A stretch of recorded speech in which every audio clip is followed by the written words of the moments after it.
Usa na kabuan ang nilabay human sa pagkahitabo sa magnitude 6.9 earthquake diri sa probinsya sa Sugbo. Niabot og 70 plus ang natala nga namatay tungod sa maong trahedya. Pero para sa mga mamulupyo diri sa syudad sa Bugo nga maong nahimong epicenter sa Linog, magpadayon gihapon ang pagpangsalmot para sa adlaw sa kalagkalag.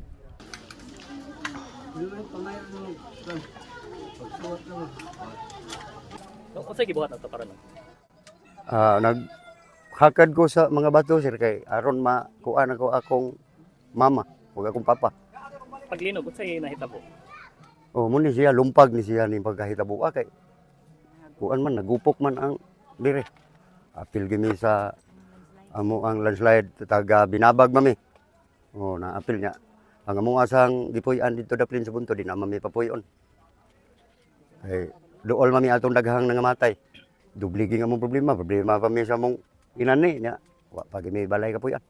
Pero bisan pa ka problema ni ari gihapon mo para sa Okay, kada inani man gini namo mo duaw man gini dinhi.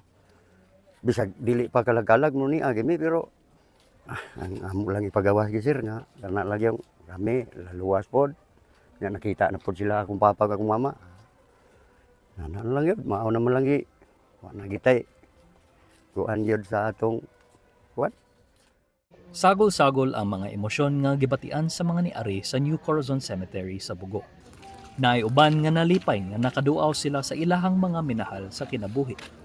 Naasay uban niingon nga sa pagbisita nila sa sementeryo, nibalik hinuon sa ilang hunahuna ang tanang mga naitabo sa Linog ug ang mga kasakit nga dala niini.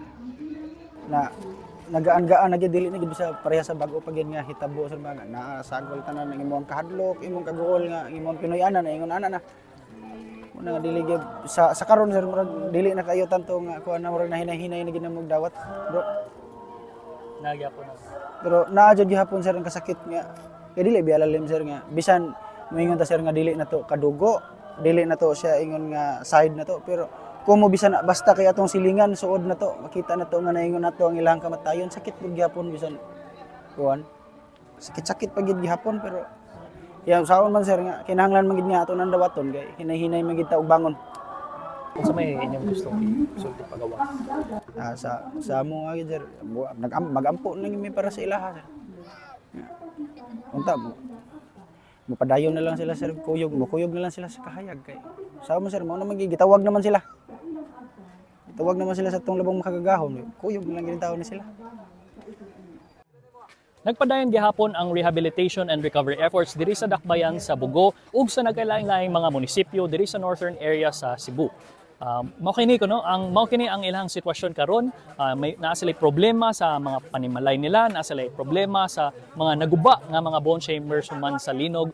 Pero maski ingunani pa ni ang ilang sitwasyon, padayon na gihapon sila og salmot diri sa New Corazon Cemetery ug mga lain-laing mga cemeteries diri sa northern Cebu. Aron maipakita nila ang ilang gugma para sa ilahang mga pamilya ug para sa ma-celebrar ang adlaw sa kalagkalag. Mao kini ang among report. Ako si John Sichon, Rappler, Cebu.